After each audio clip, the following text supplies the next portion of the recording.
என்ன வேணும் ஸ்கூலுக்கு எல்லாமே இங்கிருக்கு. Super Saravana stores, Chennai, Madurai, Kovai.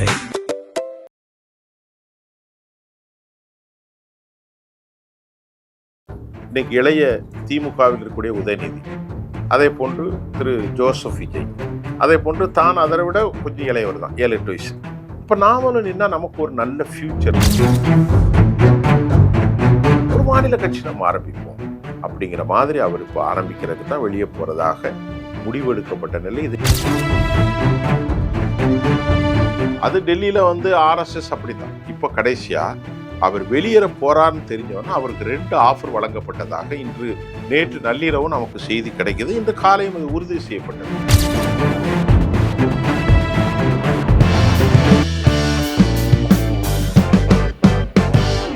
நேர்களே, இன்றைக்கு ரொம்ப முக்கியமான ஒரு செய்தி. முன்னாள் பாரதிய ஜனதாவினுடைய தமிழ்நாட்டு தலைவர் அண்ணாமலை, அவரை பற்றி ஒரு செய்தி விரைவில் உங்களுக்கு வரப்போகுது. அதாவது அவர் பாரதிய ஜனதாவிலிருந்து நிரந்தரமாக வெளியேறப்போகும். இன்று காலை வெளியான பிரபல செய்தி ஏடு அல்லது தொலைக்காட்சி வெளியிட்ட அந்த செய்தியில் அண்ணாமலையினுடைய வெளியேற்ற என்றால் அவர் வெளியேறுகிறார், அவரை யாரும் வெளியேற்றவில்லை. அவர் பாஜகவிலிருந்து வெளியேறுவதற்கான காரணம் என்ன? சில ஆண்டுகளாக அல்ல, சில மாதங்களாகவே இந்த பிரச்சனை தமிழ்நாட்டில் பேசப்பட்டது. அண்ணாமலையுடைய பின்னணியை நம்ம பார்த்தா மிகப்பெரிய அரசியல் பின்னணியெல்லாம் ஒன்றும் கிடையாது. ஆனால் அவர் தன்னை ஒரு அரசியல்வாதியாக வடிவமைத்து கொண்டார். 39 வயதான ஒரு இளைஞர். அவர் அரசியலுக்கு வரும்போது ஒரு 3-4 வருஷம்தான் இருக்கும், 5 வருடம் இருக்கும்னு நினைக்கிறேன், இல்லையா? 5-6 வருடம். 2021க்கு அப்புறம் அவர் பேச்சு பொருளாக மாறினார். இயற்கையிலே அவர் ஒரு இந்துத்துவவாதி கிடையாது, அதை நம்ம கவனிக்கணும். கர்நாடகாவில் அவர் பெரிய போஸ்டில் இருந்தார், ஒரு பெரிய காவல்துறை அதிகாரி, ஐபிஎஸ். அவர் திடீரென அவர் அங்கிருந்து ஒரு லாபி மூலம், பிஎல் சந்தோஷ் என்று சொல்லக்கூடிய ஒரு பிராமண லாபியின் மூலம் தமிழ்நாட்டுக்கு கொண்டு அவரை ரஜினிகாந்தின் முகமாக அவருக்கு வேண்டிய அளவிலே உனக்கு நிறைய வாய்ப்பு இருக்கு அப்படின்னு விஆர்எஸ் கொடுத்துட்டு தமிழ்நாட்டுக்கு கடைசியில் ரஜினிகாந்த் ஸ்கிப் ஆனார்.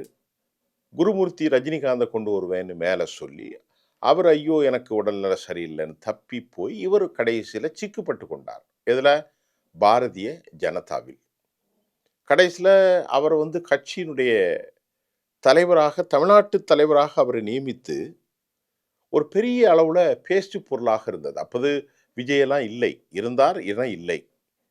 ஆனால் இப்போதுதான் அவர் 2 வருஷம் தான் விஜய் அரசியல் கட்சிக்கு வந்தார். அதற்கு முன்பு தமிழ்நாட்டில் திமுக வெர்சஸ் பாஜக என்ற ஒரு நிலையை உருவாக்க அவர் பாடுபட்டார். திமுகவின் மீது அடுக்கடுக்கான சூட்கேஸ் கணக்கில் குற்றச்சாட்டுகளை வைத்தார், பரபரப்பாக பேசினார். பரபரப்பாக பேசியது மட்டுமல்ல, தமிழ்நாட்டை ஒரு முன்னேற்ற நிலைக்கு கொண்டு வருவதாக அவர் ஒரு கரிஸ்மாவாக உருவானார். நல்ல ஆங்கிலம் பேசுவார், தமிழ் பேசுவார், கன்னடம் பேசுவார். அப்போ இளைஞர்கள் இவர் மீது கொஞ்சம் ஒரு இவருடைய அந்த ஆளுமை இளைஞர்களை கவர்ந்தெழுத்தது. நல்லா பேசுகிறார நம்ம பார்க்க. ஏன்னா திமுக மீது அப்போது அதிருப்தி, அண்ணா திமுகவின் மீது அதிருப்தி.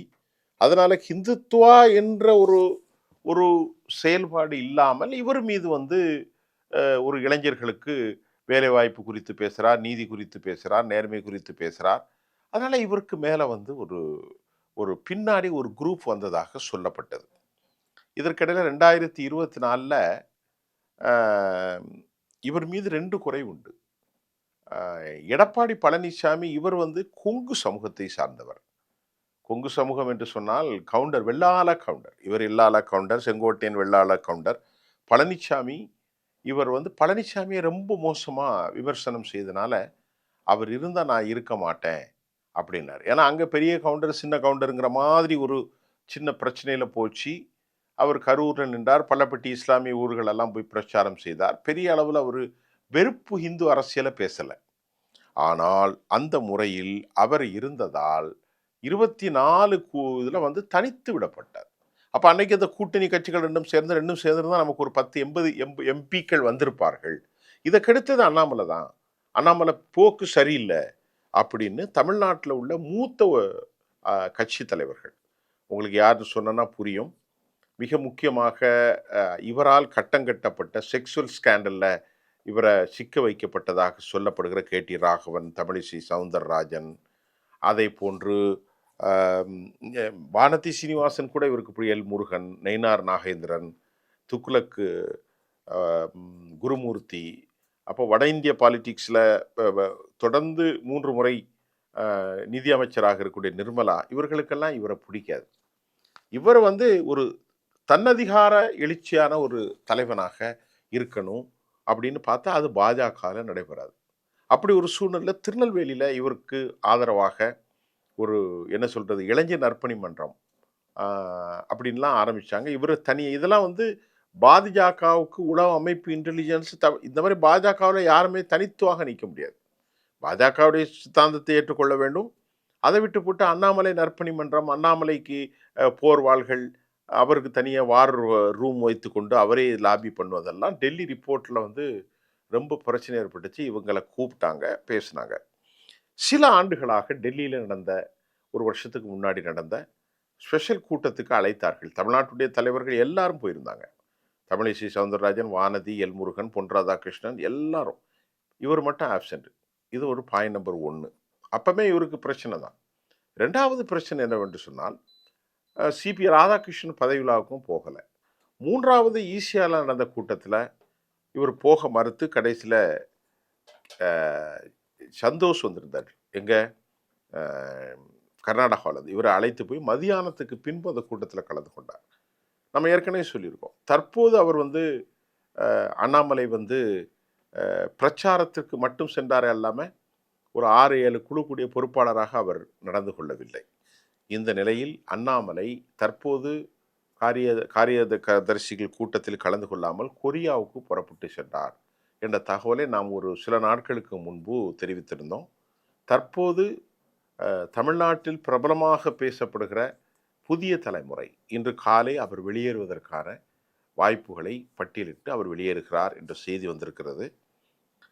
அதில் ரொம்ப முக்கியமாக நம்ம பார்க்க வேண்டிய விவகாரம், அவர் ஏன் வெளியேறுகிறார் என்ற தகவல் நமக்கு டெல்லியிலிருந்து சில சோர்ஸ் மூலம் அல்லது தமிழ்நாட்டின் தொலைக்காட்சிகள், செய்தி ஏடுகள், ஆங்கில நாளிதழ்களில் பார்க்கிற போது இவர் மிகுந்த அவமானத்திற்கு உள்ளாக்கப்பட்டதாக அவர் சொல்கிறார். 1 பாயிண்ட் நம்பர் 1, தன்னை ஏன் நல்ல கொண்டு வந்திருந்தேன், நான் மட்டும் 11% வாக்குகளை பெற்று வைத்திருந்தேன். 24இல் 11% பெற்று அவருடைய அலையன்ஸ் பார்ட்னர் 19% பெற்றிருந்தார்கள், பாமக உள்பட, பாஜக உள்பட.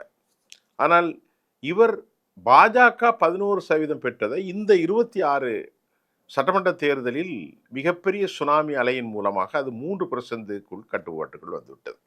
அவருடைய சீட் அதுதான்.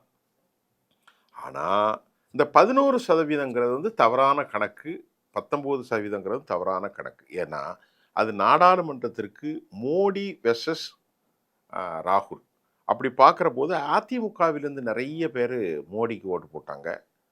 இப்போ அந்த ஓட்டுலாம் அதிமுகவுக்கு போயிட்டு சட்டமன்றத்துக்கு அது அண்ணாமலைக்குத்தான் விழுந்ததாக. அண்ணாமலைக்குன்னு ஒரு 2% ஓட்டு இருந்திருக்கும். அதிமுகவின் ஓட்டு, ஹிந்துத்துவா ஓட்டுகள் எல்லாம் சேர்ந்து தான் அந்த 11.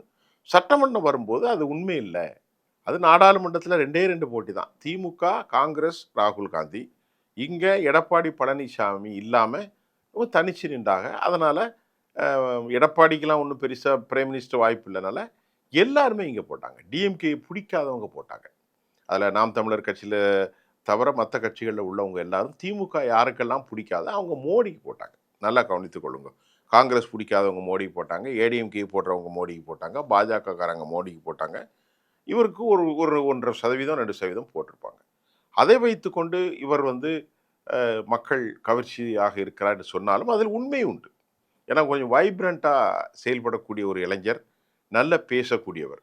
இப்போ அதனால் அண்ணாமலைக்கு இப்போ ஏன் அவ கேட்டால், நான் என்ன தப்பு செஞ்சேன், கட்சியை தானே வளர்த்தேன், இப்போ என்ன எதுக்கு நீங்கள் நீக்கினீங்க, டெல்லியில் கூப்பிட்டு கண்டிக்கிறது, போகிறது, வாரது, இந்த விவகாரங்கள்லாம் அவர்கிட்ட சொல்லப்பட்டாலும் அவர்கள் அதையெல்லாம் ஏற்றுக்கொள்ள தயாராக இல்லை. அது டெல்லியில் ஆர்எஸ்எஸ் அப்படித்தான். இப்போ கடைசியாக அவர் வெளியேற போறான்னு தெரிஞ்சவொன்னே அவருக்கு 2 ஆஃபர் வழங்கப்பட்டதாக நேற்று நள்ளிரவு நமக்கு செய்தி கிடைக்குது. இன்று காலையும் அது உறுதி செய்யப்பட்டது செய்தி ஏடுகளின் மூலம். நீங்கள் ஒரு மத்திய துணை அமைச்சர் பதவி தரோம், தமிழ்நாட்டுடைய மீண்டும் உங்களை முதலமைச்சராக ஆக்குறோம் அப்படிங்கிறத அவருக்கு ஆஃபர் வச்சு அதை அவரை ஏற்றுக்கொள்ள மறுத்து ஸ்கிப் ஆனதாக சொல்லப்படுகிறது. அவர் நன்கு யோசித்து நேற்று முன்தினெல்லாம் குடும்பஸ்தர்கள்ட்ட பேசும்போது தனித்து நீ எப்படி இவ்வளோ பெரிய கட்சியை எடுத்து லாபி பண்ணி நிற்ப அப்படின்லாம் சொல்லப்பட்டது. இதுக்கிடையில் பாஜகவின் முகமாகவும் ஆழமான ஹிந்துத்துவாவாக இருக்கக்கூடிய கல்யாணராமன் இவர் அவரை பெரிய ஊழல்வாதியாக சித்தரித்தார். மாரிதாஸ் போன்றவர்கள்லாம் பெரிய ஊழல்வாதியாக அண்ணாமலைக்கு எதிராகவே பெரிய கங்கணம் கட்டு டெல்லியில் போய் பெரிய லாபி பண்ணாங்க. இதெல்லாம் அவர் பார்த்துக்கிட்டே தான் இருந்தார் இல்லையா? அந்த நமக்கு தமிழிசை சவுந்தரராஜன் ஒத்துழைப்பு கொடுக்கல, எல் முருகன் கொடுக்கல, மாரிதாஸ் மாதிரியான ஆட்களை வச்சு தூண்டி விடுறது, கல்யாணம் நம்ம டெல்லியில் போய் கம்ப்ளைண்ட் பண்ணது, அப்புறமா அவருக்கும் நெய்னா நாகேந்தருக்கான பிரச்சனைகள் இதெல்லாம் பார்த்தாரு. இதை பார்த்தது மட்டுமல்ல, தமிழ்நாட்டில் ஹிந்துத்துவா பாஜகவுக்கு வழி இல்லை என்பதை நன்கு புரிந்து கொண்டார். அதில் உண்மையும் கூட. ஏன்னா இன்னைக்கு விசில் எடுத்து ஊதுனாங்க, எல்லாரும் போட்டாங்க. அது அவர் புரிகிறார். சாதி மதம் இனம், நீ தலித்து, நீ முஸ்லீம், நீ ஹிந்து, நீ பிராமணர், நீ வன்னியர், நீ நாடார் செட்டியார், இப்படியெல்லாம் பார்க்கல மக்கள். நல்லதோ கெட்டதோ எல்லாரும் ஒன்றா இணைஞ்சு போட்டாங்க. கிறிஸ்தவர்கள், மீனவர்கள், விவசாயிகள். நாளைக்கு விஜய் வரலன்னா விஜய் மாற்றுவாங்க, அது வேறு விஷயம். இது அவருக்கு ஒரு பாசிட்டிவாக சிந்திச்சார். ஆமாம், இது நல்லா இருக்கே, ஹிந்துத்துவான்னு சொல்லி நமக்கு ஒன்றும் இல்லை. ஏன்னா அவர் அடிப்படையில் ஹிந்துத்துவவாதி கிடையாது. நீங்கள் அவருடைய பேச்சை ஃபுல்லாக கவனித்து பாருங்கள். அந்த 4 வருஷம் 5 வருஷத்தில் லைட்டாக ஏதாவது பேசியிருப்பார், அது வேண்டுமென்று தான். மற்றபடி தந்தை பெரியார்னு தான் அவர் அழைச்சிருப்பார். அது மட்டும் இல்லாமல் அவர் பச்சை தமிழரும் கூட. இப்போ இந்த கட்சி அவருக்கு அதிகார மட்டத்தில் இருக்கிற ஒரு குறிப்பிட்ட சாதிக்குரியவர்கள், ஒரு குறிப்பிட்ட சித்தாந்தத்துக்குரியவர்கள்லாம் அவருக்கு இயற்கையாக பிடிக்கலை.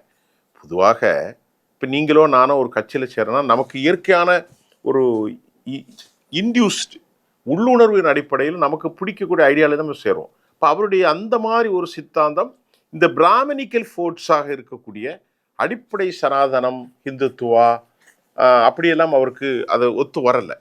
அப்புறம் இவர்கள் கூப்பிட்டு அவரை பஞ்சாயத்து பண்ணுறது, அவரை அட்வைஸ் பண்ணுறது, அதுவும் அவருக்கு பிடிக்கலை. அதனால் அவர் இப்போ என்ன நினைக்கிறார்னா, நாம் இன்றைக்கி இளைய திமுகவில் இருக்கக்கூடிய உதயநிதி, அதே போன்று திரு ஜோசப் விஜய், அதே போன்று தான் அதை விட கொஞ்சம் இளையவர் தான், 7-8 வயசு. அப்போ நாமளும் நின்னா நமக்கு ஒரு நல்ல ஃப்யூச்சர் இருக்குது. இன்றைக்கி இல்லாட்டா நாளைக்கு ஃப்யூச்சர் வரும். ஒரு மாநில கட்சியாக மாநில உரிமைகளுக்காக நாம் போராடலாம். நமக்கு சாதி பின்புறம் கவுண்டர்கள் பெரிய அளவில் இருக்காங்க. தமிழ்நாடு முழுவதும் ஏராளமான இளைஞர்கள் வர்றாங்க. ஏன்னா இப்போ 3 இளைஞர்கள் தானே, 50 வயசு 52 வயசாக இருக்கக்கூடிய திரு ஜோசப் விஜய் அவர்கள், உதயநிதி ஸ்டாலின் மற்றும் இந்த 3 பேருமே வந்திருந்தால் நல்லாயிருக்கும், ஒரு மாநில கட்சி நம்ம ஆரம்பிப்போம் அப்படிங்கிற மாதிரி அவர் இப்போ ஆரம்பிக்கிறதுக்கு தான் வெளியே போகிறதாக முடிவெடுக்கப்பட்ட நிலை. இதை எப்படியாவது நிறுத்திடணும் அப்படின்னு டெல்லி அவர்களுக்கு ஆஃபர் கொடுத்துருக்காங்க. இல்லைப்பா, மீண்டும் நீ தமிழ்நாட்டு தலைவராயிரு, 1. 2வது, மத்திய கேபினட்டுடைய இணையமைச்சராக உனக்கு நான் பதவி தரோம் அப்படின்னு இவரை வலைக்குள்ளே சிக்க வைக்க முனைகிறார்கள். ஆனால் அவர் சிக்கவில்லை என்று தான் நமக்கு தகவல் வருது. இதெல்லாம் எனக்கு வேணாம், நான் தனி கட்சி ஆரம்பிச்சிடுறேங்கிற மாதிரி அவருக்கு ஒரு ஆசை வந்திருப்பதாகவும் சொல்லப்பட்டிருக்கிறது. அதனால் அவர் கொரியாவுக்கு போயிட்டார். திடீரென அவர் ப்ரெஸ்ஸை கொடுத்து என்னென்னா இவங்க அவரை மிரட்டுறதுக்கும் முயற்சி படுவாங்க. அமலாக்கத்துறை, அந்த துறை ஏற்கனவே கல்யாணராம அங்கே இடம் வாங்கினார், இங்கே வாங்கினார், டிஎம்கேயோட பணத்தை வாங்கினார்னு பல குற்றச்சாட்டுகள் இருக்குது. இது தமிழ்நாட்டில் மீண்டும் ஒரு அரசியல் கட்சி விரைவில் தொடங்கக்கூடிய வாய்ப்பு அநேகமாக உறுதி செய்யப்படுகிறது. அதை இன்று காலை மிக முக்கியமான தொலைக்காட்சி வெளியிட்டிருக்கிறது. மீண்டும் அது உங்களுக்கு அநேகமாக கன்ஃபார்ம் ஆகும். அடுத்த செய்தியில் சந்திப்போம்.